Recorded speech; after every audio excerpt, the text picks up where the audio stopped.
What's up, nerds? Welcome back to the table. Welcome back to Nerds of the Round Table right here on anchor.fm/nerds and YouTube as well. Hopefully you're watching this.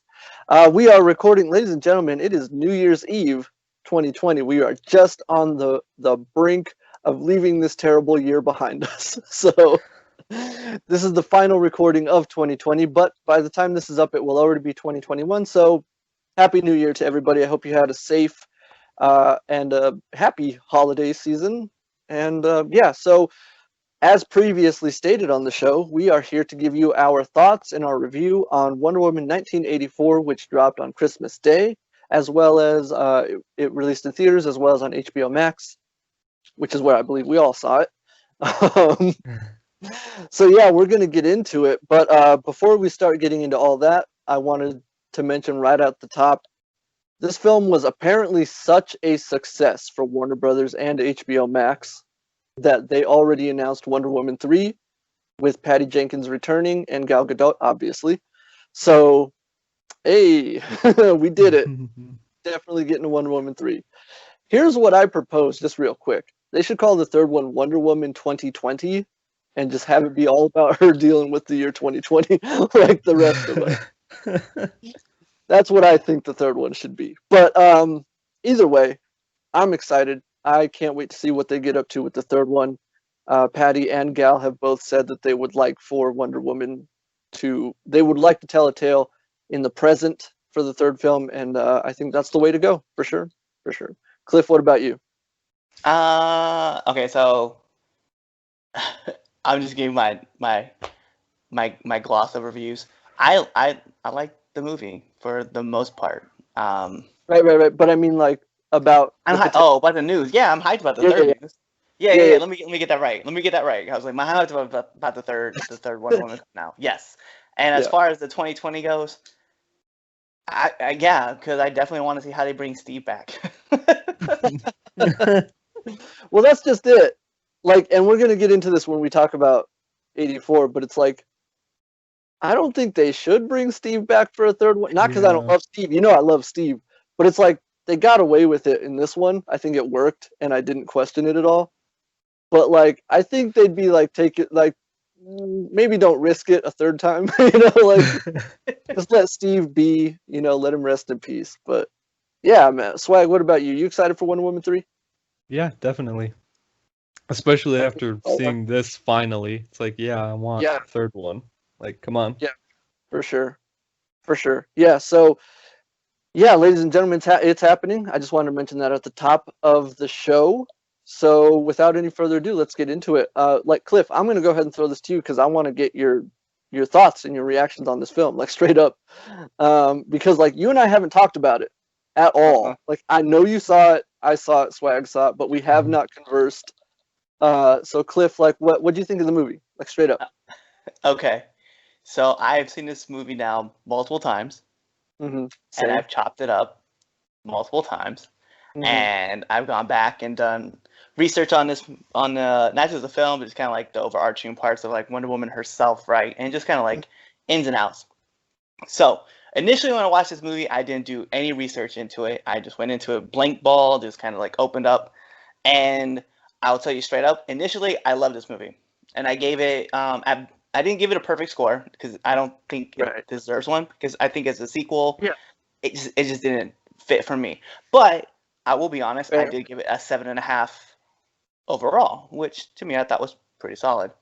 Going back and researching and talking with other friends that are outside of like our normal circle, and talking to them about the film, and then talking to some people who are more invested into the Wonder Woman world and talking to them. And then going back and then just like checking out some other information, I went back and rewatched, and I'm gonna say I was let down. And so I was like, damn, man, like all the stuff that's in the stories, I was kind of like, man, that's a lot of stuff that's kind of going on. And then I went back and watched it as a critic, right? And just kind of like how I felt about the film. And the problem I have with the film is this overarching process that we're thinking that, and it's not just. So every film does this, and I hate it every time I see it. Let's throw on let's frizz up somebody's hair, throw on some glasses, and we'll say that's the ugly person right there. and we do it in a lot of movies. Selene in Batman Returns. We did it with Edward Nygma as the Riddler. Obviously with Kristen, right? We've done it with Tobey Maguire in the Spider-Mans. And we do it multiple times with other people, and it gets to the point where it's played out. Rachel Lee Cook is another perfect example of she's all that. So you mean to tell me we take the glasses off, and she's hot, right? And I was just kind of like, seeing, and Kristen Wiig taking off the glasses and straightening her hair, I was like, good God. Did she though? Because it felt like her hair got like bigger. Like, I mean, it's the 80s. Everybody had big hair. Yeah. Right. So, but here's my other part, right? With the glasses and her hair, Kristen Wiig could get it.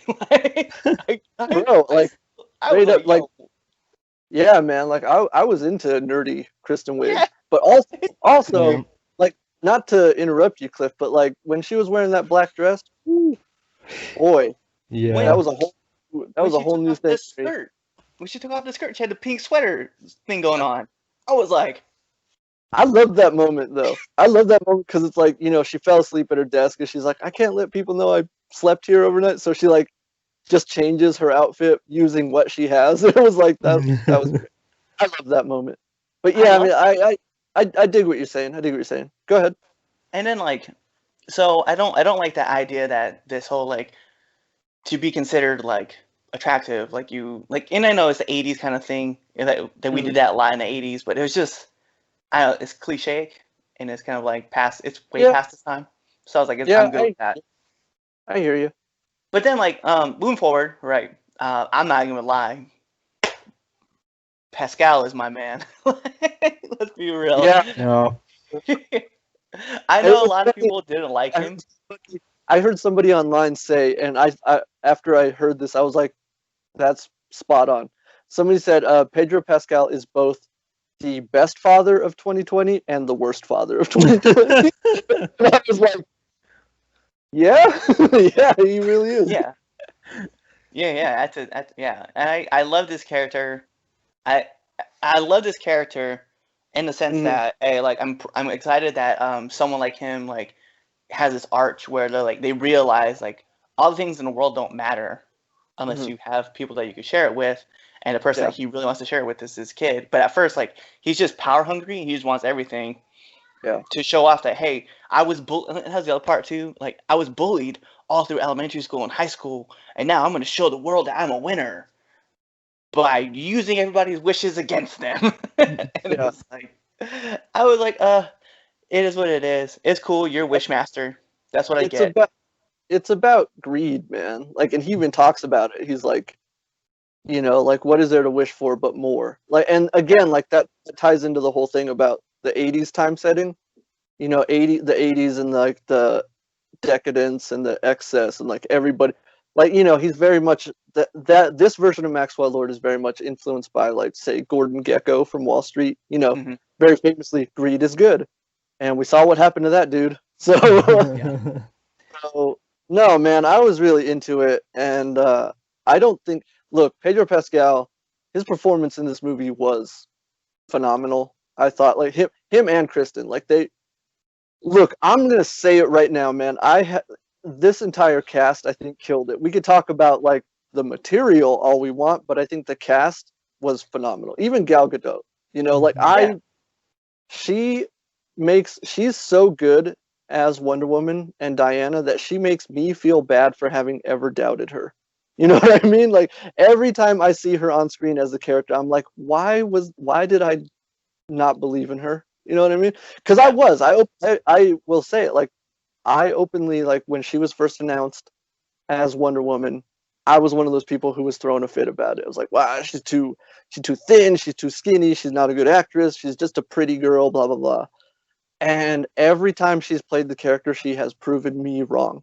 To the point where, like, legitimately, I was watching this movie and I was like, I feel so bad for those things I said 8 years ago. You know what I mean? Like, oh, she's so good. But go ahead, Cliff. Go ahead. Yeah. And I was like trying to like move up on the cast, and get to Gal. Like, she slayed it as Diana. I loved it. I will say, in the parts where she was Wonder Woman, I liked her. I liked her a lot. But the journey that I've heard people talk about as well. It's like, it's called Wonder Woman, but there's hardly any Wonder Woman. It's like, well, she hardly wears the suit. I mean, like, come on, like Diana and Wonder Woman are the same person. So right.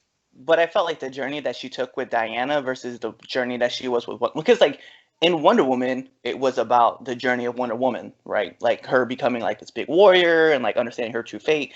In this movie, it felt like it was more about Diana being able to move on past Steve and like past all the stuff from her past, which that's why I was like, cool, I'm down with that. And that's why I say as Diana, she did amazing. As Wonder Woman, that's true. Yeah, for what we got with Wonder Woman, we just got Wonder Woman, but we got the journey of Diana, which was way more important in this movie. So I appreciated that, and I liked that, and I thought she just destroyed it. And then you have Steve, and let's be real, man, Chris Pine. If you don't like Steve Trevor, like that's on you. Like you're just an asshole. Like that's just what it is. I loved it. I loved every minute I got to see with Steve. But the problem I had with it, right, with Steve being in this movie, was that it felt like, even though I knew that there was a love interest between those two, it didn't feel like the love interest from the first movie. It felt like a relationship that had seen between like a brother sister. You know what I mean? Like he was there guiding her the whole time, but like it felt like, I don't know, it was like a mentor mentee kind of relationship, I guess, if I could say it like that. Like she was like asking questions to Steve all the time, and then Steve would be like, yeah, here's like my answer to that question that you have that you're like figuring out. Was she? I don't remember that at all, and I've seen the movie a couple times. So we're talking about like, and parts that I'm talking about is like, so the flight scene, right? For instance, right? She's like, I never understood like how you be able to do this flight. He's like, it's easy. You just catch the air, and it just helps you move through the current, right? And you ride with it. And then like later on, asking him a question, she just made a statement, and he replied to it. Right, but that's what I'm saying. It just seemed like it was more like it just felt different to me in that sense. Like the first part of that first part when he first showed up, like obviously like there's like this big moment, this chemistry that's like going on between the two, and then like as you kind of move on further, it just kind of seemed like, I don't know, it just, to me it just felt different. I don't know, to me the relationship felt almost exactly the same as it did in the first movie. Like, cause like seriously, go back and watch the first movie. That's exactly their relationship in the first movie. And I, if and again, like I'm not like trying to like, it's just like I don't know, man. That's exactly what their relationship was in the first movie. Except like the big difference this time around is like in the first movie, Diana was the fish out of water. In this movie, Steve is the fish out of water. That's really the only thing that changed between their dynamic. That's really the only thing that changed. So.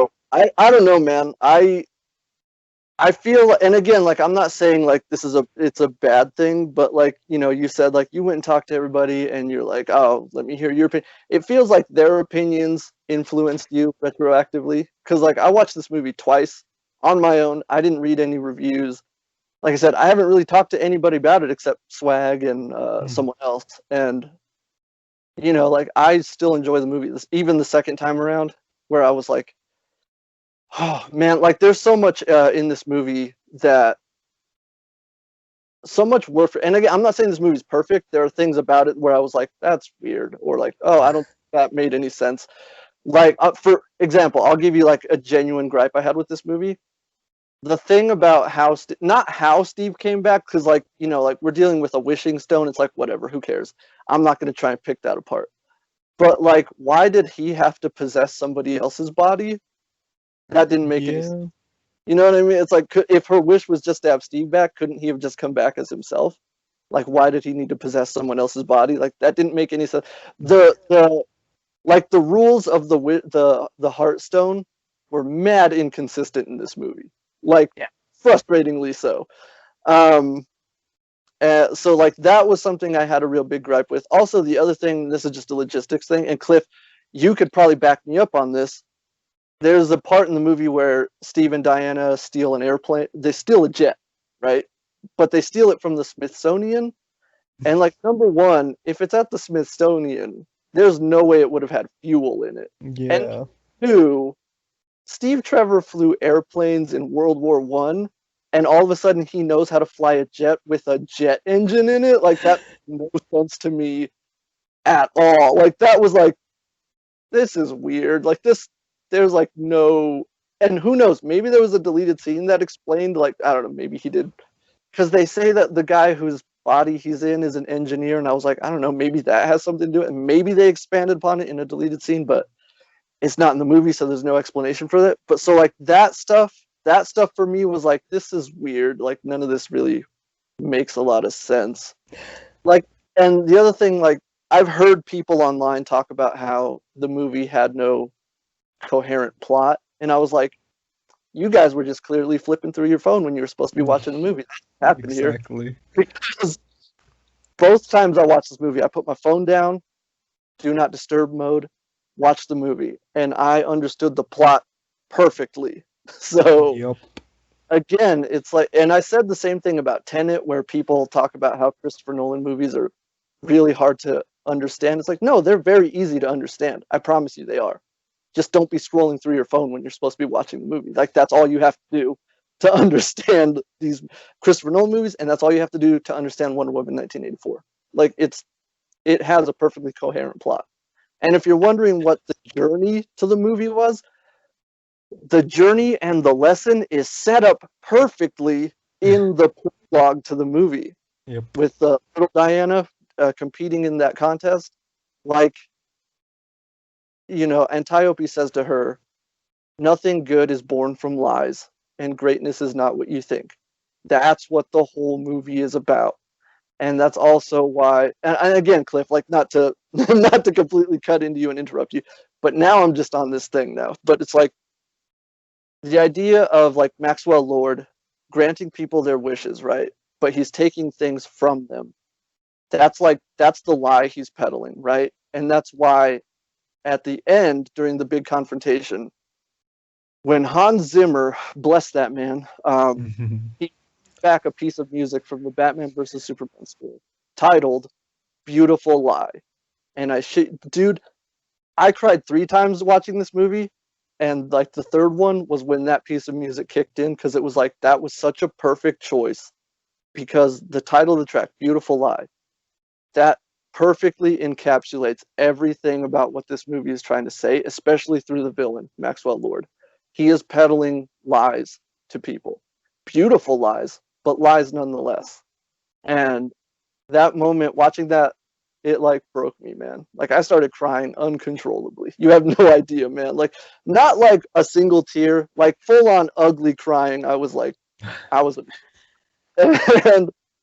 and you know, it's look, man, I basically just put it all out there. Like, this movie, not perfect at all, but I didn't care. Like, I think the plot, the characters worked so well that even, like, the faults, and it does have its faults, it has many faults, I'm not saying that it doesn't, I still enjoyed this movie probably more than I should have. And like you, Cliff, like, I think, like, wasn't the first Wonder Woman, like, that was our first episode we ever did on this podcast, right?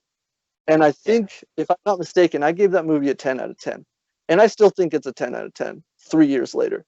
This movie, I'd probably give it an 8, 7.5 at the lowest, but I'd give it an 8. Like, I enjoyed the hell out of it. Like, you know, and I do want to put it out there, though. Not to jump in. I do want to put it out there.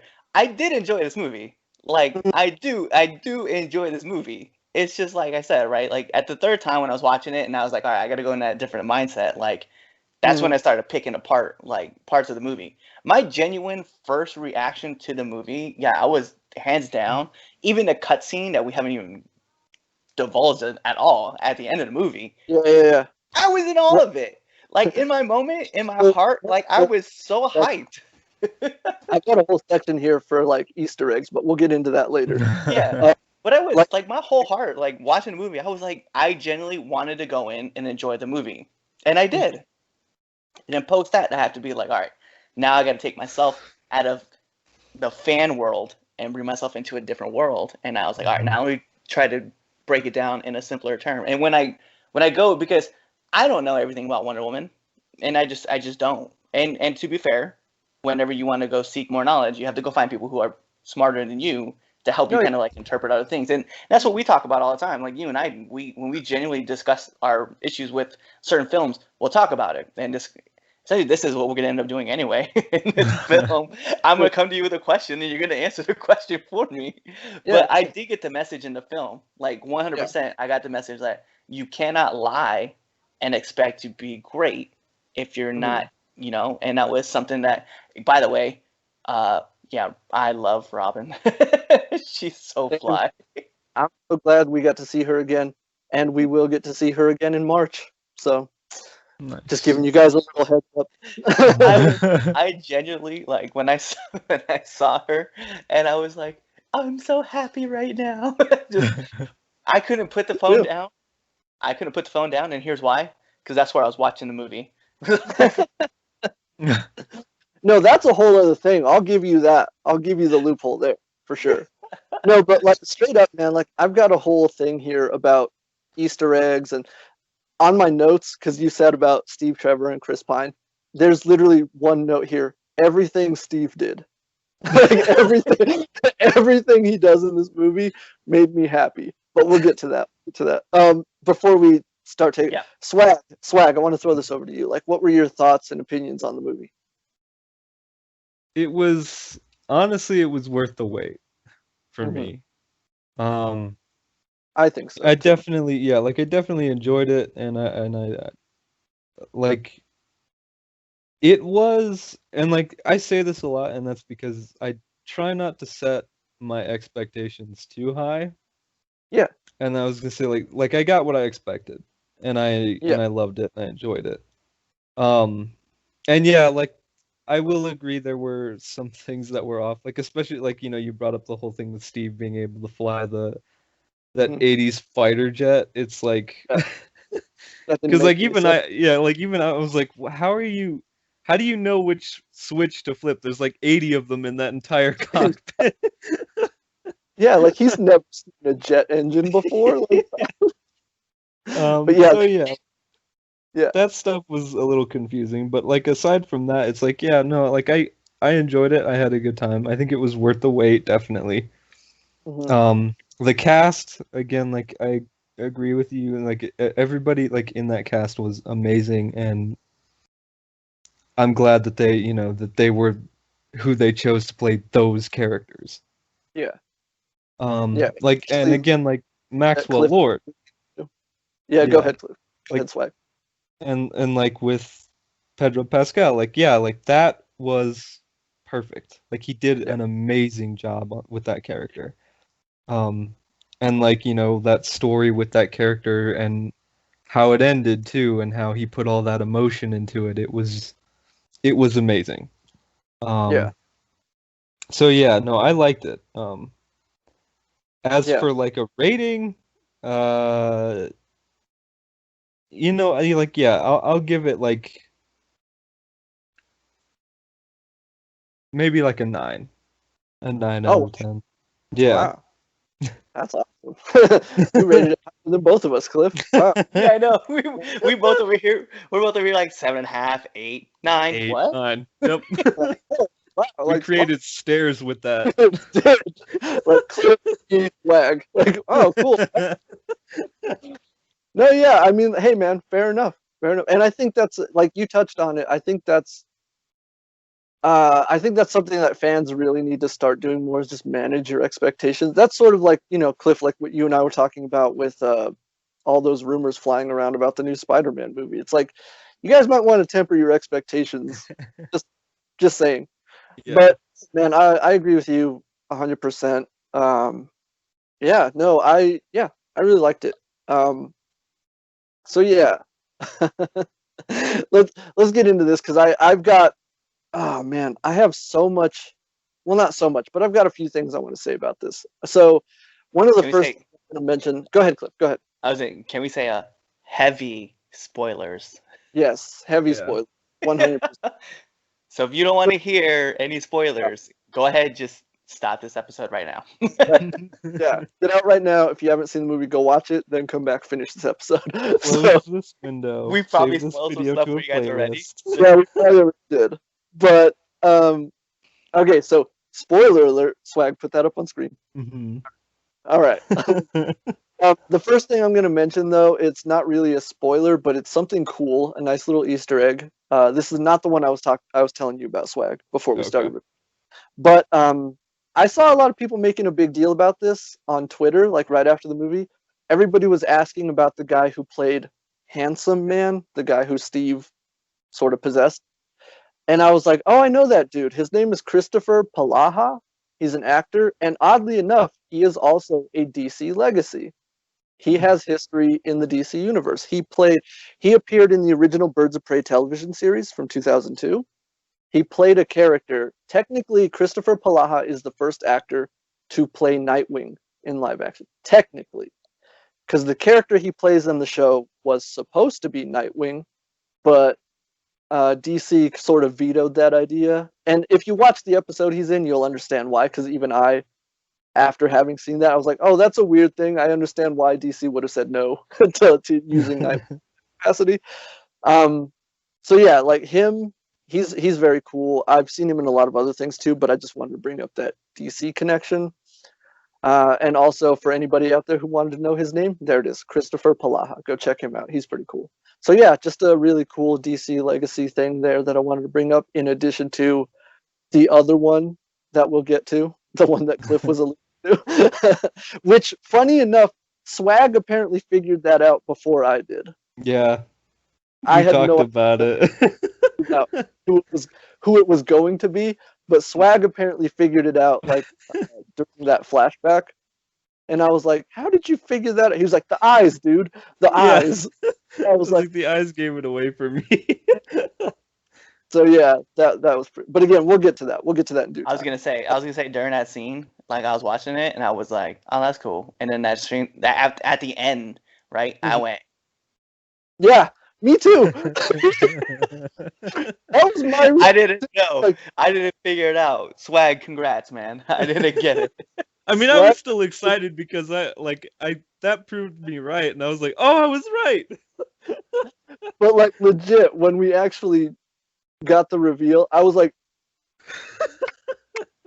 I legitimately started clapping. I was like, that's awesome. That is awesome. So yeah, that was cool. That was cool. Also, I will bring up this one Easter egg right here. This is the one I was talking to you about, Swag, before we started recording. So I didn't catch this Easter egg until the second time I watched the movie, but you know the scene where Steve and Diana, it's right before they get to the subway. As they're on their way to the subway, they pass by some punks. One of the punks is wearing a Legion of Superheroes t-shirt. Straight up. Like, I saw the logo on there, and I was like, how did I miss this the first time around? That's cool. If you guys don't know who the Legion of Superheroes are, they're a team of superheroes in DC Comics continuity. They're from the 31st century.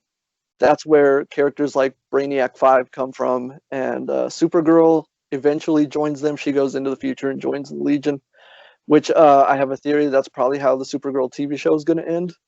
That's just a theory I have, because they've already established the Legion on that show. Like, they've come back from the future to visit her multiple times, and Brainiac 5 actually stayed. He's part of their main cast. But yeah, that's my theory. Like, I'm sure that's how that show is going to end. She's going to go to the future. But no, it was cool to see that in this movie. I was like, oh, hey, that's cool. I guarantee you not a lot of people got that that Easter egg, but I sure did. So that was cool. What about you, Cliff? Did you spot anything cool in this movie? And again, it doesn't have to be deep cuts like Easter eggs. Like, just what were some cool things that stood out to you? Okay. No, you kind of brought it up at the beginning of the show, talking about Steve being out of place in the future.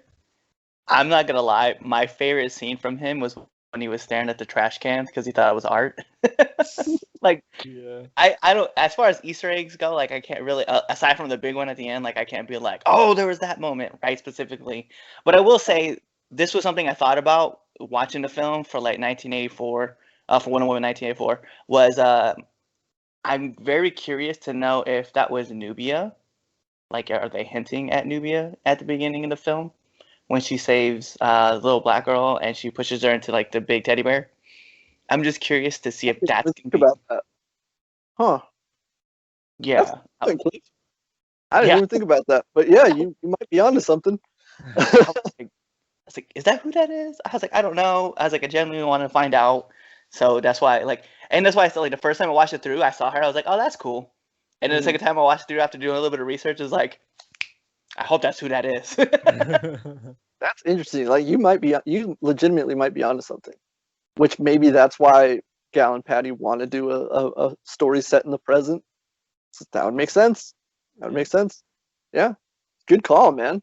I'm putting that down. Swag, what about you? I want to bring one up to you, Swag, because there was one. I know you and I both were like, "Oh, that's who that dude is." Yeah. Simon Stagg. The fact that Simon Stagg was in this movie, like, that blew my mind. Yeah. Yeah. And then I was like, "Oh right, it's Simon. Like, who else? What the?" Yeah, because Maxwell Lord, he says Simon, and I guess, like, it's a common enough name that I was just like, oh, whatever. Yeah. But when you go to his building and you see Stagg Industries, I was like, wait, what? Yeah. That was cool. That was a Yeah, nice it little was. Easter egg, I which, love that. you know, the character didn't really have any bearing on the plot, but it was like, it's that thing where it's like, well, we need, like, just a generic businessman. Might as well have it be Simon Stagg. Why not? Yeah. Which is cool, because that gives something like me and Swag something to be like, oh, that's cool. Yeah. For anybody who doesn't know who Simon Stagg is, he's like a tech corporate, like, CEO type guy. He runs Stagg Industries, and he has sort of Swag, help me out. How would I put this?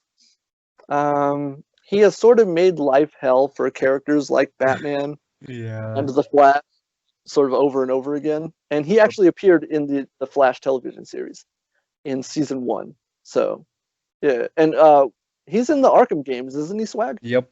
In Arkham Knight, you have to. He's actually responsible for the. Like, spoiler, I guess, but this game came out at the beginning of the last generation of consoles. Yeah. But he's responsible for the cloud burst that disperses the fear toxin That's all right. over Gotham. That's right. Yeah. So you can see how it was like, oh, that dude's in this movie? That's cool. Although he's looking a little rough for wear, you know what I mean? Yeah. But no, nevertheless, that was a cool little thing. Nice little inclusion. Also, like I said, everything Steve does in this movie just made my heart. Again, Chris Pine is the MVP of everything he's in. You cannot convince me otherwise. Even a movie like The Princess Diaries 2, Royal Engagement, he's still the MVP of that movie. Cliff is just like, oh yeah, I remember that movie. Yeah, I remember. But a couple things, like the scene where him and Diana wake up in bed together and he's eating the Pop-Tart. And he's like, he talks about the Pop-Tarts. He's like, I've been eating Pop-Tarts all morning. I've had 3 of them so far. It's like just a funny little thing like that. Where it's like, yeah, he would find 1980s food pretty interesting, you know? Especially if the last thing he probably ate was, like, you know, military food back in World War I.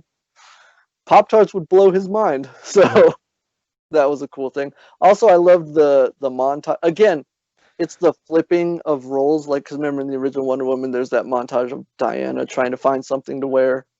And then here they do it with Steve. But there's that moment where he's talking about the Nikes. He's like, have you seen these shoes? Can we keep the shoes? And she's like, yeah, keep the shoes. He's like, oh, he's so happy. Because, like, yeah, Nikes are pretty comfortable. I could say that right now. Yep. Like, I understand why he wanted to keep those shoes. I used to be a Converse guy, but I have seen the light. I'm a Nike guy now. So, yeah, Steve. Speaking of that scene in particular, I'm not going to lie.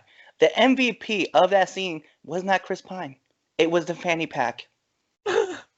It's true. Yo, because, like, I thought about it too. It was like... For that fanny pack. Like...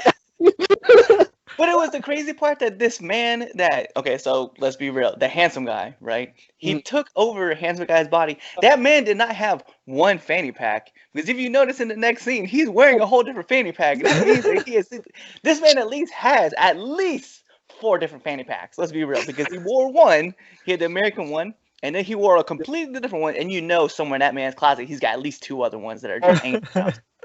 It was the 80s. I'm surprised if he had one for every outfit. So, yeah, that scene he had like the jeans on and he clips the fanny pack and then he just turns it around like he's like, I'm keeping this. Also, I love the line because it has the American flag on it. He's like, what does he say? Government issued bag or something. Like he says something like that. And I was like, that's funny. I was like, damn, Steve, you're just not putting that fanny pack away. He was loving it, man. He was all about the fanny pack. I loved all the costumes that he was like trying, like all the different outfits he was trying on. Like, he's like, yo, I feel like this one's gonna work. He's just like, no. He's like, should I change this one? You should change that one. Okay. And then like he put on an outfit that ended up being the one that handsome guy wears at the end. She was like, I was like, done, bro. There's one outfit I want to talk about. He's got like the Miami Vice blazer on. But you notice the shirt he had under it? It had these weird pockets that ran like this all the way down the shirt. And I was like, were people wearing that in the 80s? I don't that. Do you not remember Michael Jackson's red jacket? Like all the zippers were everywhere for no reason. I remember the Thriller jacket. But that shirt was... all remember the Thriller jacket. That shirt was awful. Oh my God.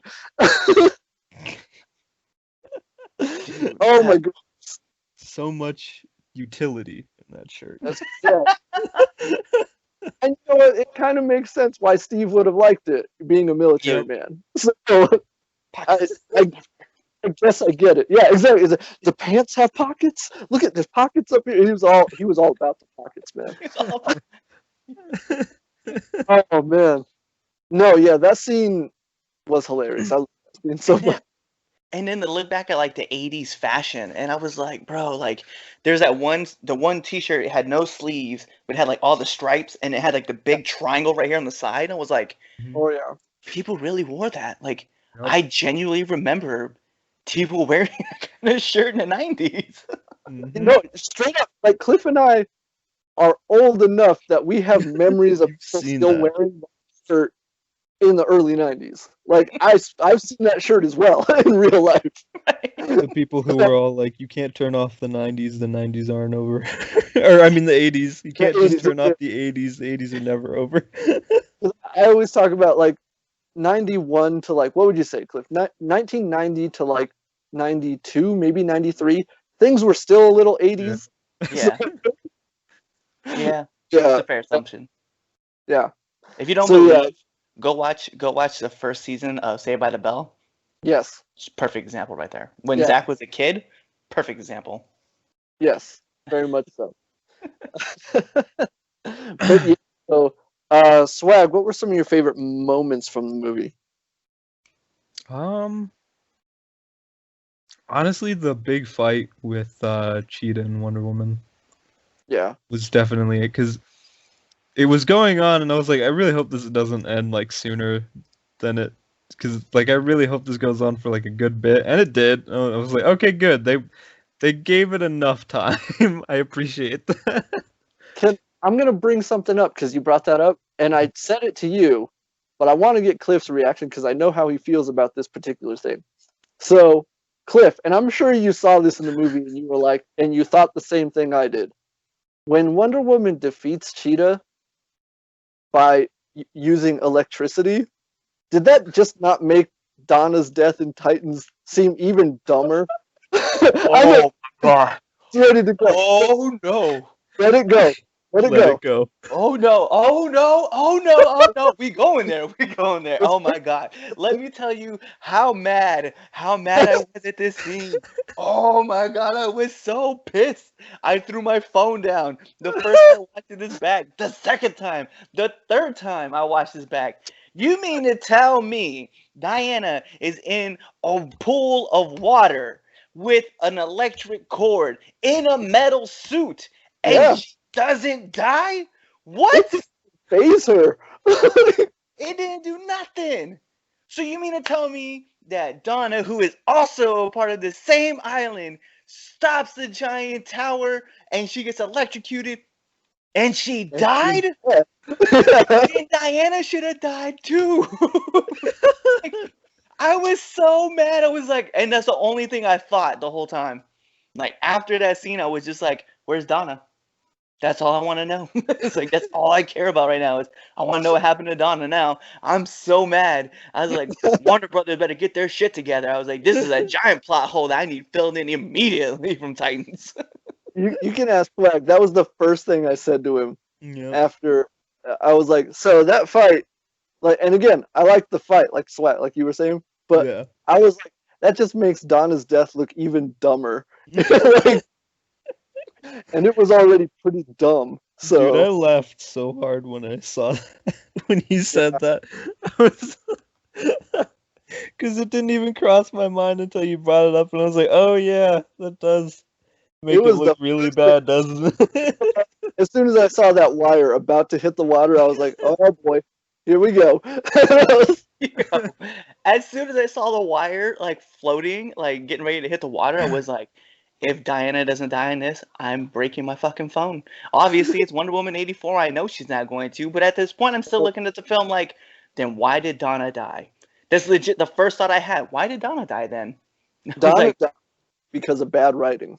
That's why. Because someone clearly didn't know that Donna can't die from electricity. She's invulnerable. I was so mad. I was so pissed. Like I'm telling you right now, I was like, yo, I'm about to like, I cannot tweet at these guys at Titans fast enough to tell them I fucking hate you guys for killing Donna because she can't die. Oh, I guarantee you they got so much shit for it after the movie. Like, I checked Twitter after the movie was over, and like I said, people asking about Handsome Man, but also I saw a lot of stuff. I saw Donna trending. All right, I wasn't the only one. Click on it, open it up for Donna. Yep, there it is. Oh man, and I knew I was saving it. I was gonna bring it up to Cliff here on the show because I knew we were gonna get a genuine reaction out of him, and we did. So good, in fact. I'm no. Let me be real. Let me reiterate this again, okay? Mm-hmm. Diana fought Barbara in water in a metal suit with an electric cord and stuck it in the water while she was there, and she didn't die. But Donna, who's also off of the same island, stopped a giant tower on a Diana was submerged in the water. Yeah. Donna had her toes on the puddle. And she died of electrocution. I was like, fuck out of here. All of this shit is done. I'm so pissed. They better take her back to the island and be like, hey, yo, she didn't die. She just got knocked out. And I'll be like, fair assessment. Everybody wore black because they're just stupid. But like, if she doesn't come back in season 3 as like, not like we thought we saw her. No, as like a character back making some big fucking noise in the damn season. I'm writing the guys of Titans. I will put it right now. I will write the guys of Titans on Twitter and let them know if you do not bring back Donna, I will advocate that we cancel the fuck out of Titans. I'm so pissed about how this plot hole happened. Swag. I need the promo for this episode to be me. What? I need the promo for this episode to be me gearing up, and when you see breaking, that's where you cut the promo. Like, what's Cliff gonna say? That's the question. Yeah, I was gonna say, like, that reaction was so good. Like, I can't even see your guys' faces. I just heard Cliff change, like the expression on his face come up. You could see him, man. He was bubbling up, man. Oh, goodness. I heard it. I heard it. I didn't need to see it. I just heard a sound and I was like, "Oh, here it comes." I'm just dumbfounded. I was like, "Yo," I hope these guys are like, "Hey, yo, we fucked up. We gotta bring her back." Find a quick. Hey, just say that as soon as she landed on the island, she just magically came back. I'll take that. I'll take. I know how they're bringing her back, but I'm not gonna say. So what are they gonna do? Put her in the same pool of water? maybe. I mean, you're not too far off, Cliff. I get it. I see where this is going. I think Swag figured it out. Yeah. But no, yeah, Donna's coming back. I know how they're bringing her back, and I think Swag does now too, as well. Yeah, so. I do. I have enough DC knowledge. I know just from what you said. I get it. Yeah, like I said, Cliff, you're not that far off. Now what I want that same power line from Wonder Woman in damn Titans. They put her in the full water. They just throw the wire in there. That would be funny. I'd laugh. This is how we test her strength. We dunk her in a pool of water and then just drop an electrical wire in there. Not even a wire. Just throw a toaster in. Yeah, just yeah. Just a good old fashioned. No, you know what? Even better. I just want a AAA battery. Tub. Throw a 9 volts in there. I love that this review just like descended into us Titans. Well, you knew this was gonna happen. You knew how mad I was gonna get because I was so mad about. Of course, I knew this was gonna happen. Come on, man. It's gonna happen. We got to get these views up, man. All right. So, okay, I'm gonna try and get us back on track. It was my bad. I did that. I'm not sorry about it, but it was my bad. So, Swag, what you were saying about the fight, I enjoyed the fight as well. Like, straight up, I liked the fight. I really enjoyed seeing Kristen full-on cheetah mode. I really liked it. I thought she was great. I am curious, though, how much of that was, like, actual makeup and how much of it was CGI. So I'm very intrigued to see some of the behind-the-scenes stuff on that. Yeah. I really liked the look, but also enjoyed both of the fights. Like, there was the fight in the White House. I think I liked that one better. Honestly, I think I enjoyed that one better. But that's probably just me. Yeah, I really like that. Also, I like that the movie ends like Diana never fights Maxwell Lord. I like that. Because I like that like conflict wasn't about who could hit who the hardest. You know, it was about heart, you know? Yeah. And I saw a lot of people trashing that, and I was like, hold up, everybody, hold up. Let's go back to 2004. Remember Spider-Man 2? Arguably one of the greatest superhero movies of all time. Remember how Peter defeats Dr. Octopus just by talking to him? He doesn't beat him in a... Same thing here. Although this actually makes a lot more sense because Diana used the lasso to amplify her message to the rest of the world. Like, I don't know, man. It felt kind of hypocritical of people to be trashing the way that conflict came to its resolution, when it's like that's the exact same resolution from a movie that a lot of people hold in regard as the greatest superhero movie of all time. So, just a little hypocritical. But like I said, I really like it. I thought it was cool because like honestly, Diana could have like flicked Max with one finger and his head would have exploded. So you know, there's no way he could have fought her realistically. And also, like in the comic books, I think I spoiled this already like a year or two ago. Max, like she straight up murdered Maxwell Lord in the comic books. Snapped his neck. And honestly, I did not want to see that happen in this movie. Not that I'm against it, but it's like, I don't know. I just really dig Pedro Pascal, and I don't want to see him go out like that. Yeah. Look, man, the Mandalorian doesn't go out that way. This is the way. This is the way, yeah. Good work, Cliff. I like it. Way to all around. Yeah. That was that. So I dug that. I dug the resolution. Yeah, it's a bit sappy, but I mean, in a year like 2020, I think we could all use a little sappiness. So yeah, it didn't bother me at all. Also, we got the invisible plane. Yep. Okay, I'm glad we're bringing this up. I'm gonna bring it up And I'm gonna be like, this was one of those moments where, look, Cliff, I always thought the invisible plane was stupid, and I never thought we would ever see it in a movie, ever. And the second that jet turned invisible, I was like, the invisible plane! Like, what? I was like, all right, bravo, you did it, and I don't hate it. But that was me. Cliff, what about you? Okay. All right.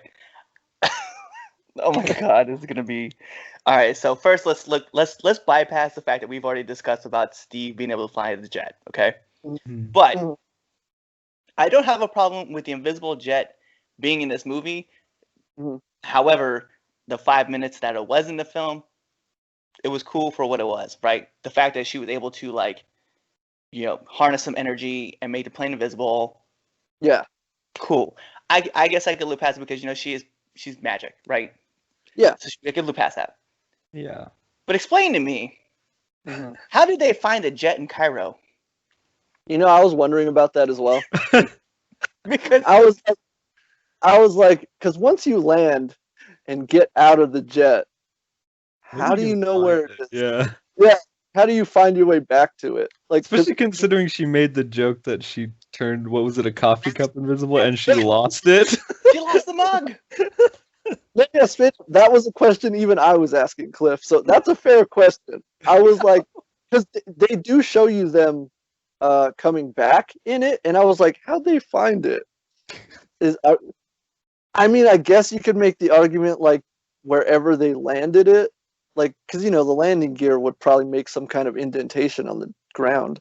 Yeah, I get like that, and like I'm not saying that makes it. That's just me like grasping. You know what I mean? Like maybe. Let me tell you what my notes exactly says. It says Steve Trevor knew how to fly with no real questions. And Wonder Woman learned how to make the plane invisible. How did they find a plane in Cairo if she couldn't find a coffee cup? Yeah. That's legit what I wrote. Like, it's a legit note right here. I will say this though. If one of them was smart enough, since it was pretty much just a desert, they could have just got a bunch of sand and just put it all over the wing or something.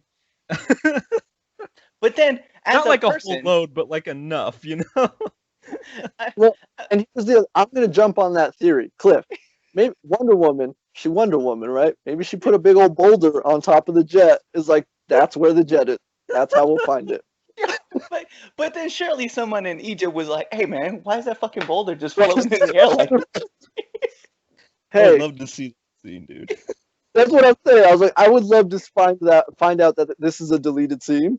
And bro, some random person walks by and was just like, or Cliff, what if it's like in Harley Quinn, right? Because remember when they were flying to Themyscira in the invisible plane? What if someone is like, I don't know, somebody out in the desert just walks right into the invisible plane? He's flying over. Knocked out by it. I would love to see that deleted scene, straight up. Just some dude running from like a bad guy, right? Just like running, turns like this, turns back, and just smokes his face off of it. And you're like, done. There it is. Exactly. There's the plane. There's the plane. That's how they found it, because there was an unconscious dude underneath it.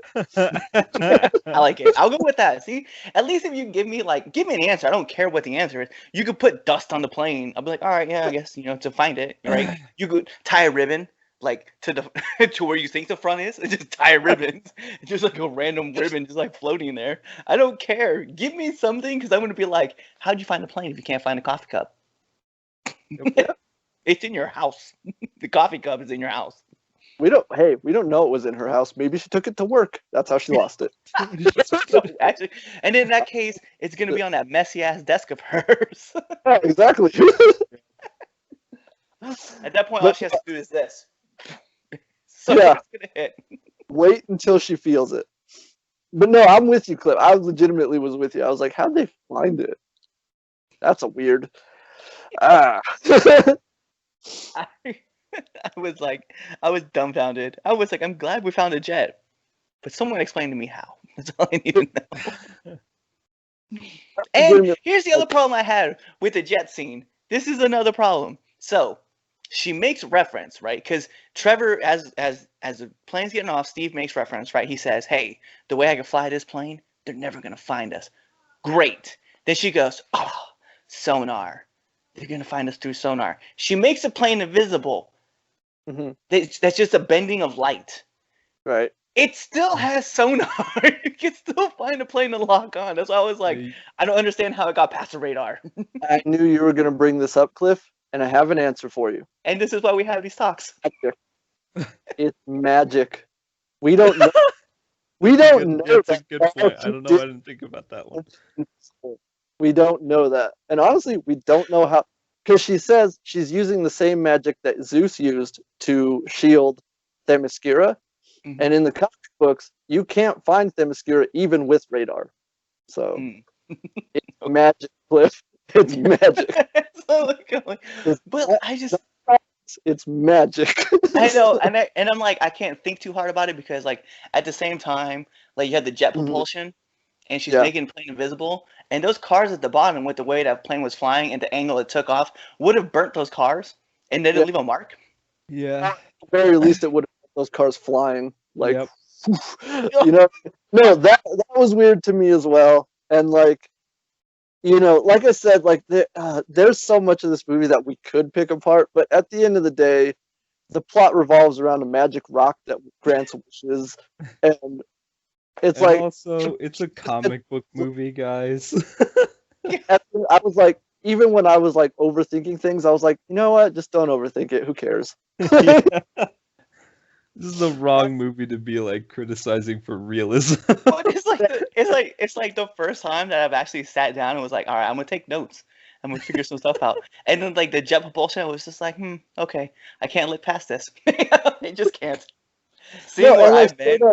Straight up, man. Like, and that's like why I brought up the thing about like how to fly that jet. Like that doesn't make any sense. But like I had those in my. They're not in the notes. I took them out. I just brought those up organically. But I took them out of my notes because I was like, who fucking cares? Like, it's all magic and weird comic booky stuff. Who cares? Like if you're gonna tear that apart, like let's not like, you know, you buy Wonder Woman, like she has superpowers. She's the daughter of Zeus. Like maybe don't think too much about it. Like I said, it's that story I told about when I was watching Superman Returns, and the bullet bounces off of Superman's eye, and the guy sitting next to me was like, "Yeah, right." I was like, "That's where your suspension of disbelief ends. That you believe the guy could fly, he's an alien, but no, the bullet bouncing off. Okay, whatever." See, I'm glad you brought that up too. Like, that's another part, right? That was talking about this whole like 80s, 90s, 2000 kind of thinking, right? Like we're in 2010, we're in 2020. Okay, let's be real. But the idea that people who wear glasses is just dumb and unattractive, and Clark Kent is another person. Like he just all of a sudden he does this thing. He's just like everybody's like, oh, he's a 10. He's a 2. You know? Bruh, once again, I will use a real Superman to help illustrate how well that works. Christopher Reeve, when he was filming the original Superman movie, and he was done up as Clark Kent in the glasses, the hair, the suit, he would walk to set, no one would pay any attention to him. Never. The second he was in that Superman suit, everybody had their eyes on him. He could not get to set without people like rushing to him. It works. It works. I know, because I think about it too.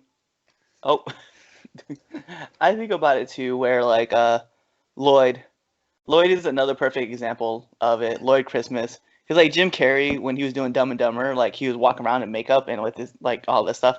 People didn't know it was Jim Carrey, and he even told them, he's like, "Hey, I'm Jim Carrey," and they're like, "Yeah, whatever." He's like, "All right, bye." He just walked away. Yeah.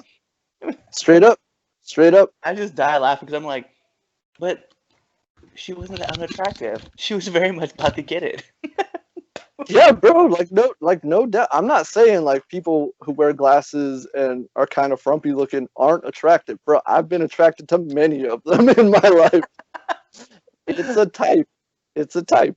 I'm just saying, like it does work as a disguise as well. So, oh man. Okay, so I know Swag's taking a phone call because I heard the phone ring.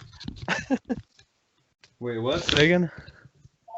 No, I was just saying, like, oh, somebody's popular over there. Yeah, it's the moms. Okay, I'll be right back. Yeah, go ahead. We'll hold the down. Yeah. Okay, so I'm gonna ask this question, right, man? Maybe you can answer this for me. So Maxwell Lord is like his character wise, right? It was like this kid that we brought up, like he was bullied and like he was very intelligent. You can also tell he has like a certain swag about him, right? Oh, okay. Which I definitely, no pun intended, to Mr. Swagtastic, but he has a bunch of swag to him. So, but he's able to move and maneuver his way through and kind of like work his way to the top. But can you explain to me like how he has more knowledge of the stone than the person who is specializing in gemology to study that stone? Like, because I don't understand how Barbara like didn't know what she was looking at. Given that, and I understand, right? History is massive, right? Right. And if you're looking for that sliver of pie, you're gonna find it, right? So I get that part. But to me, I was like, at some point, like even when Diana picked it up and she was just like, "Oh, it's Latin," and she read it, like, you mean to tell me like at no point like either one of those two could have been like, "Oh, this is what this is"? Well, yeah, I mean, like you basically answered your own question. Like, you know, when you're looking for something, and clearly neither Diana nor Barbara were looking for that stone. Max was, so clearly he had done his research on it. Like that's how he knows what it is, what it can do. But also, like clearly he didn't know the full extent of it. Like he didn't realize it was gonna take so much from him. Right. Otherwise, I'm sure he would have prepared for that as well. But it really is that. Like, he clearly has spent probably his whole life looking for it. So obviously, he knows the ins and outs of it. And again, like, I'm not saying, like, that's 100% for sure, but that's just the way I read it. You know, and, like, clearly Diana didn't even know, like, she didn't know where it came from. Like, I'm going to bring up another one of my gripes with this movie. Thank you for putting me on this path, Cliff, because I would have completely forgotten about this.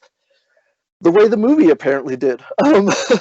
So Diana, she's like, "Oh, it was created by one of the gods, a very bad god," and we never found out who. And I was like, I was expecting that to be like the Ares reveal in the first movie, and it just never happened. So I was like, that's interesting, but okay. So yeah, it's one of those things where it's like, well, Diana clearly knew a little bit about it, but like she didn't know the origins of it. So no, yeah, I see where you're coming from, Cliff, but honestly I think it really is just like I said, Maxwell Lord clearly spent however many years of his life looking for this thing. So and then clearly know more about it. So right. And so here's like another part, right? Is that like in the film, right, Maxwell understands that to get things accomplished, right, you have to one, be touching, right, set stone. But the other part that I was trying to figure out in continuity wise was everybody was saying their wish out loud except Diana. Except Diana, yep. And then she had the stone, and she thought, and you clearly know she thought it, right? Yeah. Yeah. So can that also work in the thought process? Like, I'm just curious about like how it works. Yeah, like I said earlier in this video, Cliff, the rules with the stone were mad inconsistent throughout the entire movie. Like someone else brought this up to me. It was like Maxwell's son, Alistair. He made like 3 wishes throughout the whole movie.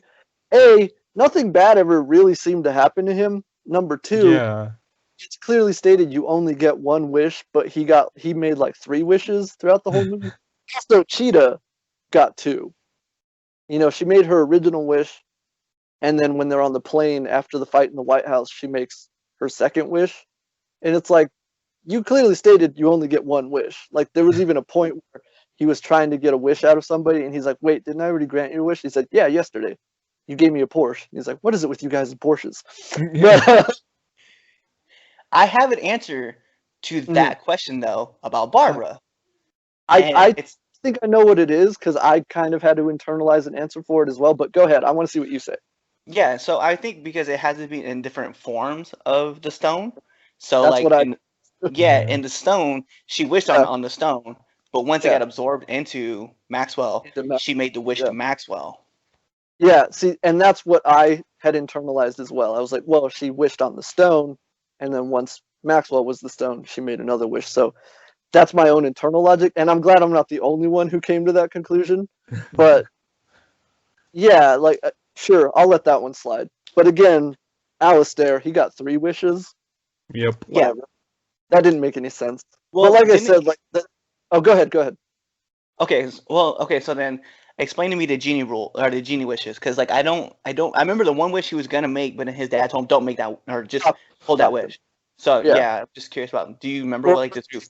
Right after that, and I think I might be counting that as one of them, and you're right, he didn't actually make that wish. But right after that, when his dad is saying something about like your dad is going to be a great man, you know, and people are going to witness my greatness. He says something like that. And then right there, Alistair says, well, then I wish for your greatness. And Max is about to be like, no. But you see like the gust of wind go through. So it's like, yeah, he made that wish. He wished for his father to be great. And then at the end of the movie, when Max is doing the big broadcast or whatever, you see Alistair looking at the TV and he's saying, I wish you were here, Daddy. I wish you were here. So that's the second wish he made.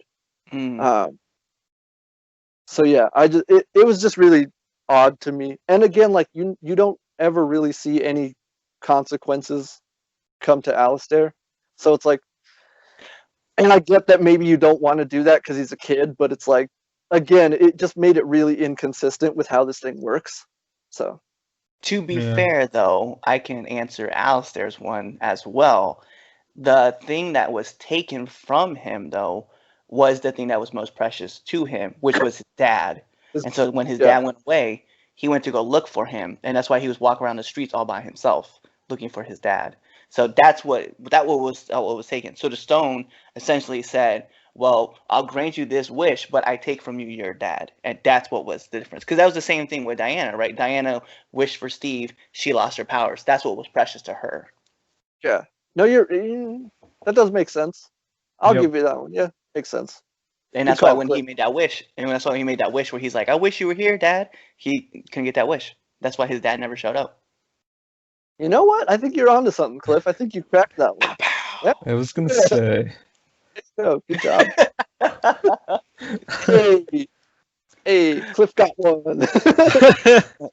I got 2. Let's go. You got it. What about you? 2 Cliff moments. Yeah. Episode, people. At you, Swag. Did you have any other things that you wanted to talk about before we get to the big sort of Easter egg? No, not really. I mean, like you guys took everything, so yeah, like. Go ahead, Cliff. I shall raise my hand. I have this other question too. Okay. And maybe you can come up with this answer because I'm really kind of hoping that you got it. So in Batman versus Superman, was it Batman versus Superman or was it Justice League? Batman made the reference that Diana didn't show up in the world for 100 years after what happened with the events of Wonder Woman. That was Justice League. That was Justice League. Yeah. So we just gonna. That movie is not canon. Yeah. The theatrical Justice League, aka Justice League, which Cliff, remember we did that. We reported in the last episode how Patty Jenkins is like, yeah, we threw that movie right out the window. Like, I was like, we just gonna, because let's be real. At this time, your casual fan believes that Justice League is canon. Oh, yeah, I'm sure they do. Yeah. So we're just gonna be like, oh yeah. What I will say to the casual fan out there, come March 25th, there's gonna be a different Justice League out there for you to watch. So I'm gonna tell all of them to go watch that version instead. That's why I was like, I just want to put it out there that like 100 years passes before Diana shows up, but then she just randomly shows up in 84, like, hey, yo, what up? I'm here to save that little kid's life. There's that one there's that one jewelry store that in the back has all of the ancient artifacts. But remember, even in this movie, she does destroy the security cameras before she goes and saves everybody. And even in Batman versus Superman, when Bruce is looking through Lex's files, like there are recordings and photographs of her prior to Batman versus Superman. Not just World War I photo. There are other photos and like videos of her as well. Like, so it's not that she hasn't been seen. It's not like she went into hiding. She just has been doing her best to keep a low profile. How I will reiterate again though, Justice League, not can't. You can go ahead and just throw that out right now. Also, my second question, right? And I hope that someone gives me this answer. Trevor's Ranch. Yeah. What is it? Patty Jenkins answered this on Twitter.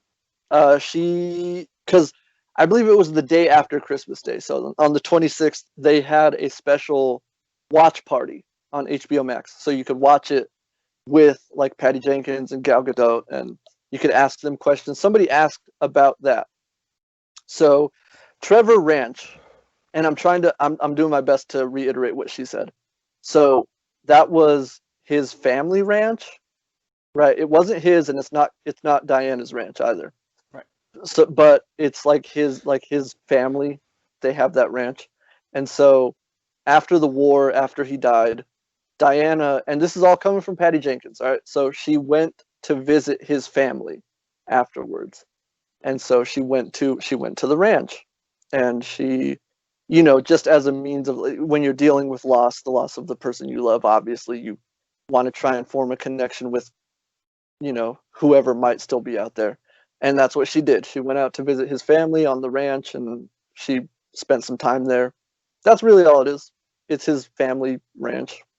She just went there to feel closer to Steve after he passed. That's all it is. I mean, as much as I love that answer, I would have much rather have it be like Diana's ranch, but she just named it Trevor Ranch, because I would be like, oh. And I think that's what we all thought it was. Yeah. But like, Patty Jenkins, she gave us an answer, and that's the answer. So. And then what else is that? I knew I had like a whole bunch of other questions that I really wanted to ask about this film, and like I cannot remember for the life of me. I wrote a bunch of them down. I'm just literally looking at my notebook right here on the side, and I'm just like, that's cool. That's cool. That's okay. Oh, go ahead. That's what I wanted to talk about. Okay, so I kind of felt like this movie, and I understood the reasoning for this, right? And I'm glad that we were talking about Cheetah, right? Okay. I really liked Barbara. I'm just gonna put it out 100%. Mm-hmm. I really wished. I hope Pedro's listening to me when I say this. I really wish that Cheetah comes back for their third film as Cheetah, and we get like a deeper explanation on why. Because we never did see if she renounced her wish. Like it's assumed because like she clearly wasn't in her, but because the thing that really kind of confused me, and I hope, right, is I like the idea that Barbara was friends with Diana, and I wish they would have kept that going all the way to the end, and then she got like, and that changed, because then you could set up the third movie, kind of like how you did with Aquaman with Black Manta, you know what I mean? Yeah. And I really wish they would have gone that route, and I think that's one of my bigger complaints is because I feel like when you have two villains, right? Two big villains in a film, you kind of have, and with comic book movies, you have to give equal screen time, and it kind of takes away from like one or the other, right? Because as Maxwell like running through, he was like aiding Barbara and like enticing her to do more, right? And then like by the end of the movie, like he renounces his wish, and then like everybody has to go back to like whatever they were doing before. And I don't know. I felt like it took away from me for Barbara, because I was like, yo, that Cheetah reveal could have been so massive for like the third Wonder Woman movie. I actually agree with you like wholeheartedly. Like another complaint that I had about this movie was I felt like Barbara's transition into Cheetah felt a little rushed. Mm-hmm. It felt like, and I get that like, the movie was already like 2.5 hours long. So it's like, and like you're saying, like you have to balance everybody's screen time, and it's not easy to do. And so, yeah, I kind of agree. Like honestly, I wish like they could have cut either Maxwell Lord and just made Cheetah the villain, or they could cut Cheetah from this movie and make her the villain in the third movie. Like that's one of the things that I agree wholeheartedly. I felt like, and again, like I loved Kristen Wiig, loved her performance. I loved the fight scenes. I loved the look. but yeah, I wish we had more of that. I wish we could get more, like, going forward. Because I agree, and I saw a lot of people online as well being like, I hope she can come back as Cheetah in a third movie as well. And I was like, yeah, I think we all do. Yeah, I would love to see her as more like that badass Barbara. Yeah, that badass Barbara, dude. I was like, damn. That scene when she showed up with the jacket in the White House, and I agree with you. The White House fight scene to me was way better than Cheetah versus Wonder Woman. Like, I genuinely fell in love with. I'm not gonna lie. I watched that scene probably like 4 or 5 times just because I want to watch Kristen Wiig do her thing in heels. Yeah. Yeah. So yeah, I agree with you on that, Cliff. That's a fair point. Totally fair. So yeah, I mean, here's hoping. And then my last question before we kind of hope. I don't know. I know this is kind of me just kind of asking lots of questions. Did everybody forget what happened after their wishes were renounced? People ask this question as well online, like, because they're like, in the continuity, like, no one ever brought this up, like, after Man of Steel or Batman. It's like, yeah, but I mean, like, that's because, like, when you think about it, it would just be like, it would be like a stock market crash, or like like the housing market crash back in 2000, what was it, 2009? Yeah. Like, sure, it'd be like this huge deal, but like, would you really mention it all that often? Like, they would, sure, they'd teach it in history classes and stuff, like, sure, 100%. But like, if aliens invaded, are you going to be like, hey, remember in 84 when people were going nuts in the streets? This is exactly like that. Because it's not. It's not really like that. I genuinely, because I think about it, man. I mean, think about it, like, right? You'd be like, hey, remember that in November 12th, 1984, when everybody got everything they wanted, and then like 20 minutes later, they just forgot about it. They just stopped doing it. Yeah, I remember it too. That's why I never made that wish. Like, it just like, it's like, here, I'll put it like this. Like in Aquaman, like, and like, yes, Mira straight up references Steppenwolf, but like, that's about it.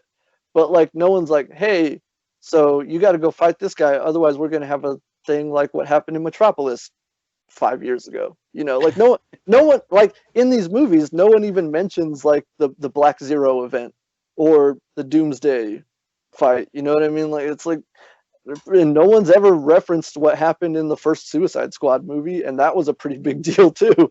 Yeah. Giant ring of trash floating in the sky. Nobody remembers that? I guess not. And like, we understand that all the film, like, so the films and the TV shows do connect because we've seen that in like The Crisis, right? I genuinely, I was thinking about, like, I was like, yo, at some point in time, like, someone had to be stopped and be like, yo, man, remember that time that the whole place got swallowed up, and and there's that one cow that was just sitting outside? Like, no, we never referenced. I was just thinking about like all the events and stuff, and I was like, damn, dude, like, I wonder if like people genuinely, like, if they have the memories. And it will be cool. It would be cool, like, if we saw in the Justice League, right? Someone would just, like Diana just went and like, yeah, I had this friend, and then she goes back, and then they talk about like, yeah, I remember that time that there were cows walking around in DC. Boom, that's all I need to know. From there, that's it. Loophole solved. I don't care. Cliff, I think you're fixating on the cows a little too much. Yeah. No, because I can't help the fact that I saw a dude in DC go, I wanted a farm, but not right here. Oddly, that was one of the, I don't know why I didn't see that scene the first time I watched the movie, but I only saw that the second time I watched the movie, which was weird. And again, I was paying attention pretty closely. I don't know how I missed that. That was my favorite line. I'm not going to lie. My favorite line was the joke about the Porsches. Because remember when Max was like, he's like, what is it with you guys and Porsches? And then that scene with the cows, the guy, remember the old lady is like, oh, there are Porsches racing up and down the street. I was like, that's pretty funny. Yeah. That's a joke. I'm glad like that was like the big zone, because like when you think about like the 80s, like, yes, fast cars, Porsches really were really the big thing. It was just funny to listen to like everybody like talk, and like, I don't know. I mean, that's why I genuinely like, and that's what I'm saying. Like, when I watched it the first time through, I genuinely enjoyed the movie, and then like the second time going back through, I started listening to like certain phrases, and I was like, wait a minute, what? Because like the scene in the White House, right, when Pedro asked for a meeting with the president. Yeah. The president sits in the chair, and the first thing he says is, he just kind of looks funny, and he was just like, well, I was somewhere else, but I don't know how I got here. And then like Pedro like goes through and talks to him, and then like gets him to make his wish, and then turns around and there's the billboards of like all the stuff that's going on in the satellite dishes. Yeah. He said, what is this? I was like, so you mean to tell me that the president, who didn't know where he was 10 minutes ago, now all of a sudden going to give you this full briefing he wasn't even a part of? And you mean to tell me that if you want to be that and be like, well, what if they did it previously? They don't keep the White House like that. Like, they take all that stuff down because of national security reasons. Yep. Yeah. But again, there's huge windows in that office right behind the president. But yeah, again, it's all the wishing, you know. I know, and I know that's what you just said. I know that's what you said, but I'm just reiterating. Like that's what it is. Like that's why the president was like, I was somewhere else, because he was somewhere else. He was on vacation. But Pedro Pascal wished he's like, I'll take your meeting with the president. So all of a sudden the president's back in the office, and I could see how that would be like, wait, what? But again, it's all just wishing magic and stuff like that. Yeah. But who was the briefing for, though? That's what I want to know. Because the president wasn't there. It was for Maxwell Lord. Oh, I got you. Because remember when he was talking about the president, he's like, now I just need some way to reach millions of people. He turns around and sees that weird stuff. Like, it probably wasn't there. But actually, it was not there when he first walked in to the White House, into the office. Yeah. So he goes there, he does this thing, and then he turns around and is like, what is this? So you know, it's just like, and the fact that he was like, I'm so glad, because that means that we have the technology to touch people through satellites. I was like, I can't, like, I love the idea, like, because it makes sense that if like maybe if people made eye contact to like to the TV, like they can make their wish. I would then be like, all right, I can bend my mind around that. But you mean to tell me we're talking about there's particles, little tiny particles that touches everybody, and we can touch everybody? Well, like, then you don't need a satellite dish for that, bro. Like, an FM radio will accomplish the same thing. I thought that was a little weird, but also it's kind of like, look, I'm not trying to get subversive or controversial here, but like that whole thing I felt was like,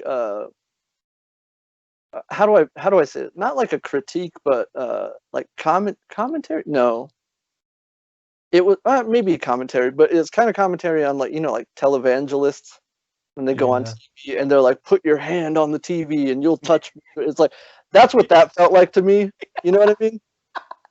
And that's what Maxwell Lord's whole thing was like to me. And again, not to get too touchy, but it felt like it was commenting on like televangelists who sort of peddle their lies on TV, you know, like, send us your money and we'll make all your prayers come true. Like, that's what that felt like to me. You know what I mean? Yeah. So, I will say this was something else too that I really enjoyed, and I know I'm like ranting about like everything in my brain that's legitimately in there.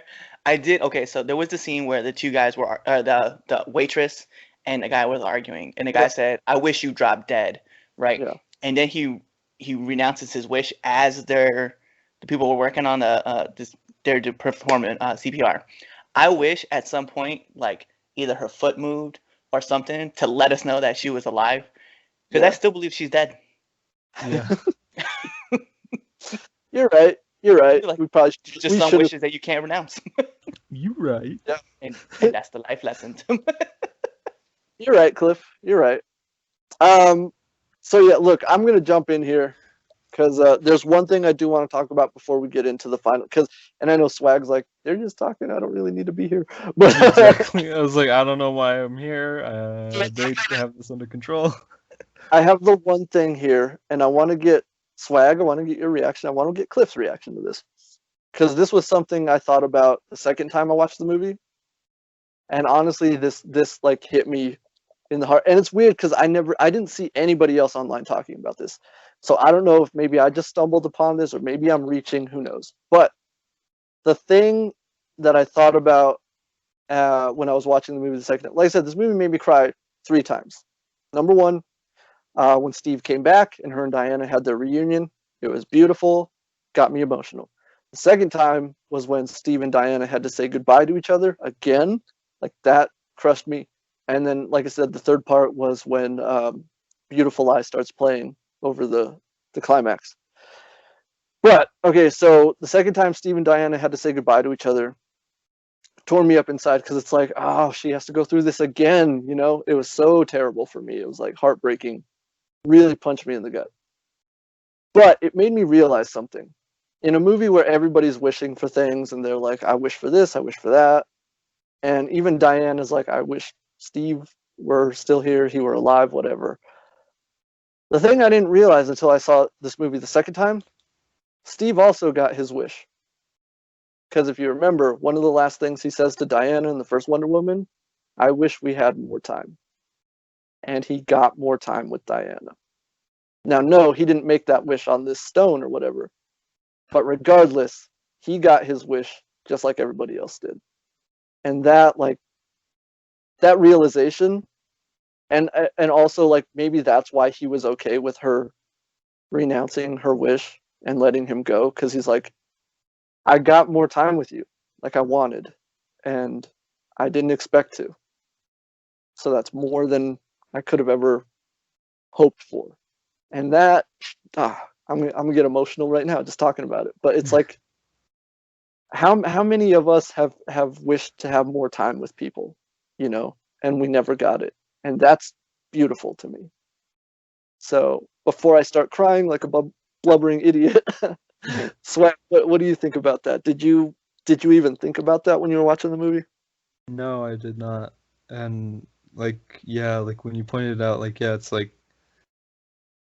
that makes that scene and like even more emotionally impacting. Yeah. So yeah, that was I never thought of that. But thank you for pointing it out. yeah, no problem. Like I said, it was just something I thought about and realized the second time I was watching. Cliff, what about you?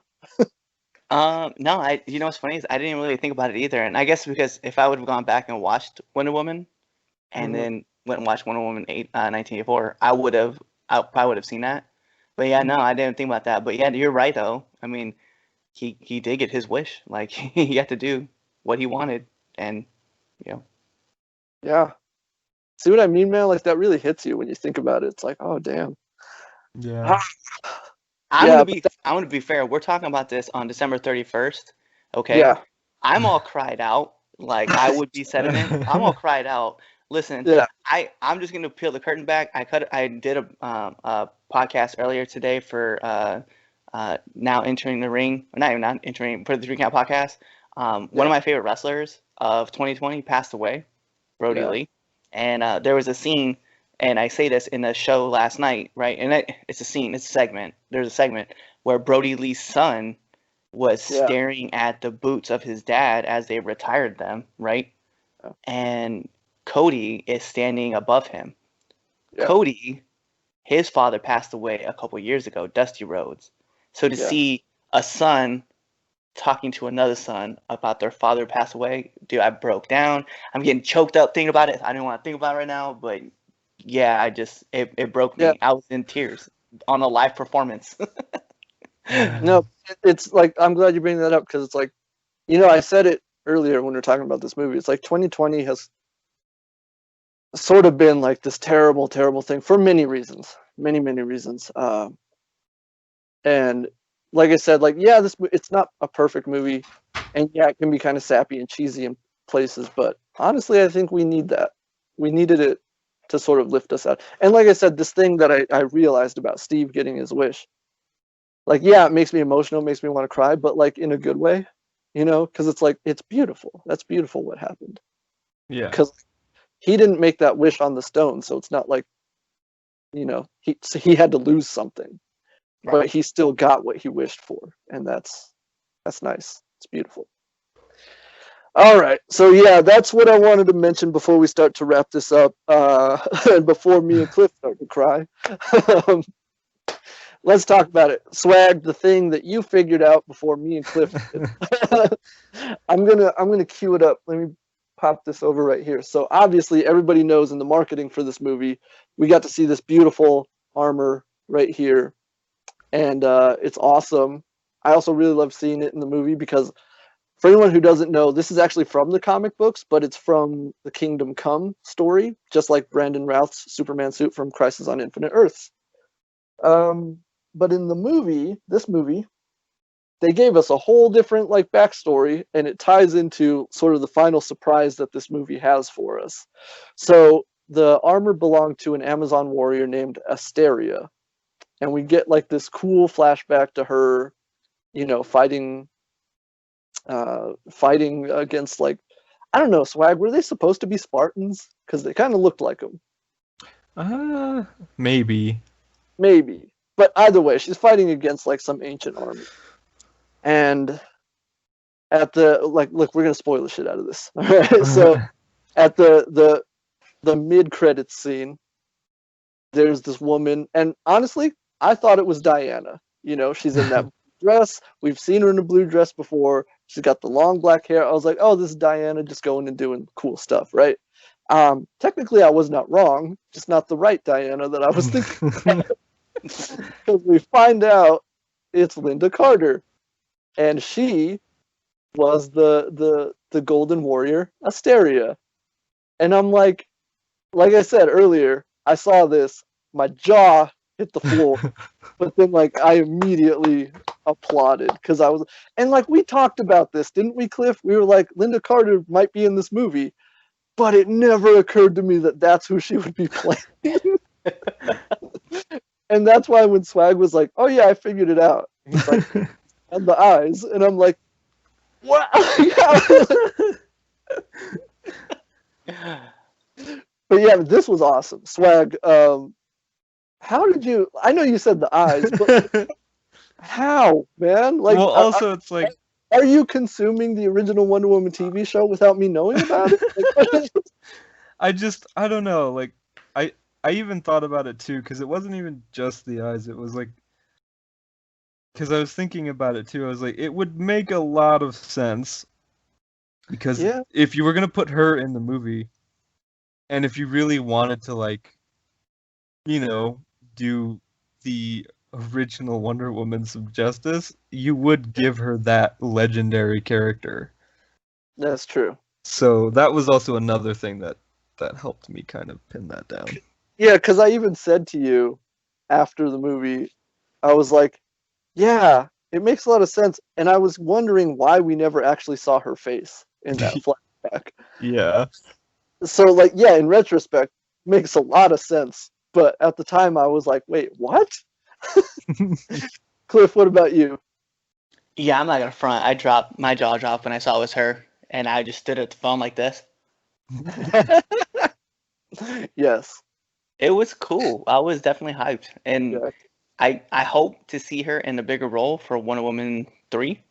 Yeah. But yeah, that tie-in was lit. And I was like, yes. And the fact that she made the same reference that Diana did earlier in the movie when she was like, she actually added one. She was like, I've been doing this because, you know, Diana was like, I've been doing this for a very long time, where Asteria was like, I've been doing this for a very, very long time, to kind of emphasize that. Hey, I was like, bet. Yeah. It was just so awesome, man. It was such a great payoff. And again, like Swag said, what a great way to pay respect and to do justice to the original Wonder Woman. Like, that's awesome. And like you're saying, Cliff, I really hope she has a bigger role in the third movie. Like, I want to see that. I really do. That would be so cool. I was gonna ask Swag. I was gonna ask, man, how did you figure that out? And I was wondering if you had watched Sky High recently. He has seen Sky High. I don't know if he's... But it wasn't super recently, no. Well, weirdly enough, you bring that up, Cliff. I did watch Sky High like 2 weeks ago. And again, you would have thought I would have seen the eyes and been like, wait a second. But unfortunately not. We got floored. Sky High is a great movie, ladies and gentlemen. Go watch it if you haven't seen it. It's awesome. One of my favorites. And also, since we're talking about Lynda Carter, the original Wonder Woman series is currently available on HBO Max. And I actually I started watching it today, right before we started recording this. So it's fun. It's fun to go back and watch it. It's been restored in HD, so it looks great. So definitely go check that out if you're interested in it. But yeah, man, it just, like I said, overall, I really enjoyed this movie. Do I think it's perfect? No, but it doesn't have to be. You know what I mean? I feel like that's sort of the problem, the mistake people make, is thinking everything has to be perfect. It doesn't. If you enjoyed it, you enjoyed it. You know what I'm saying? Yeah. I enjoyed this movie. I really liked it. I'm probably gonna watch it. I don't know, 3 or 4 more times before. I'm probably gonna watch it a couple more times here in the next couple weeks, and yeah, I really liked it. Again, not perfect. And as if you've watched this entire episode, like you can see, we nitpicked quite a few things. So we're not giving it a free pass on any of those things. But at the end of the day, I enjoyed it more than I didn't enjoy it. So it's getting thumbs up from me over here. Cliff, final thoughts on Wonder Woman 1984? Yeah, I mean, like I said, when I went in there, we said at the beginning of the show, you kind of have to temper your expectations a little bit, but it is a fun ride. It is enjoyable if you just kind of like just let yourself go, just get wrapped up in the world, and enjoy Barbara. Yes. Indeed. Like I said, when she was in that black dress, woo, that was a whole different feeling I had. I just want to see her in the gym again. That was a great. Oh, we didn't even talk about that scene. We didn't even talk about the gym. Oh man, that was a great scene. Oh, we're gonna have to talk about that later. Swag. Final thoughts on Wonder Woman 1984. I loved it, man. Like I said before, like it was definitely worth the wait. Yeah. Yeah. No, I'm glad we finally got it. It was awesome. I agree. Couldn't have said it better. Yeah. So there you have it, ladies and gentlemen. Those are our thoughts, and mind you, they are just our thoughts on Wonder Woman 1984. But let us know in the comment section. Have you seen it yet? And if you haven't, why did you watch this episode all the way to the end? That doesn't make any sense. But if you've seen the movie, let us know down below what you thought of the movie. Again, keep it civilized. We don't tolerate negativity or hate. You could, it's okay to say if you didn't like it, but be civilized. That's all I'm saying. Mm-hmm. So yeah, so go do all that stuff. Remember to like and subscribe, Nerds of the Round Table on YouTube. And Cliff, go ahead and let everybody know where they can find you online. So you guys can find me on all your favorite social media platforms at @the_RedDog85. Whether you're on TikTok, you're on Twitter, you're on Facebook, whatever is clever. I am on pretty much all social media platforms under that same name. And then you guys can find me right here on Nerds of the Round Table, as always, because I feel like, I genuinely enjoy being on here. And I've only missed a couple episodes. I feel like this is the one thing I have to carve out all the time for, because it's what I do. And then post that, you guys can find me on the 3 Count Podcast, which, we go live on YouTube, and we are returning actually January 6th with our new episode with Big Trouble Ben Bishop for Returning to the Ring, which is a brand new series that we're going to start. And then we actually start going back live with our debate show January 17th. So we will be attached to that. But for the meantime, between time, that's just where you can find me. Awesome. Ladies and gentlemen, you know what to do.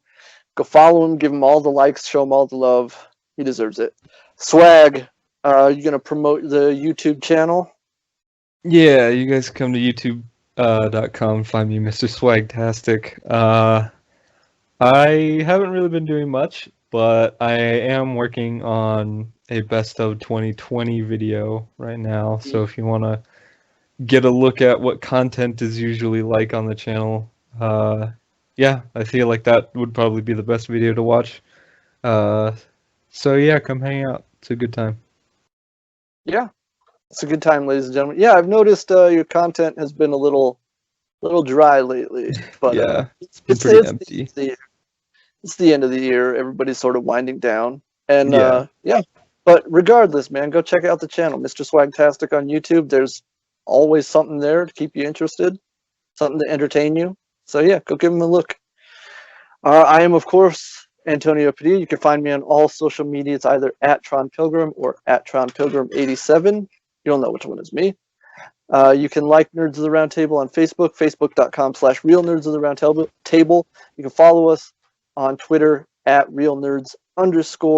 And as always, you can find us on anchor.fm/nerds, Spotify, Google Podcasts, Apple Podcasts, anywhere podcasts are available. as well as right here. If you're watching this, you can find us on YouTube. Remember, like and subscribe, because I'm going to be honest with you, more often than not, these videos go live way before I post them on the Facebook page. That's just me being lazy. So if you want to see episodes as soon as they're available, remember to like and subscribe to this channel. All right, that's going to do it for us. Hey, that's going to be 2020 for us, although like I said, by the time you're watching this, 2021. That's it, ladies and gentlemen. We will see you we'll see you soon. So join us. Same nerd time, same nerd channel. Good night, folks.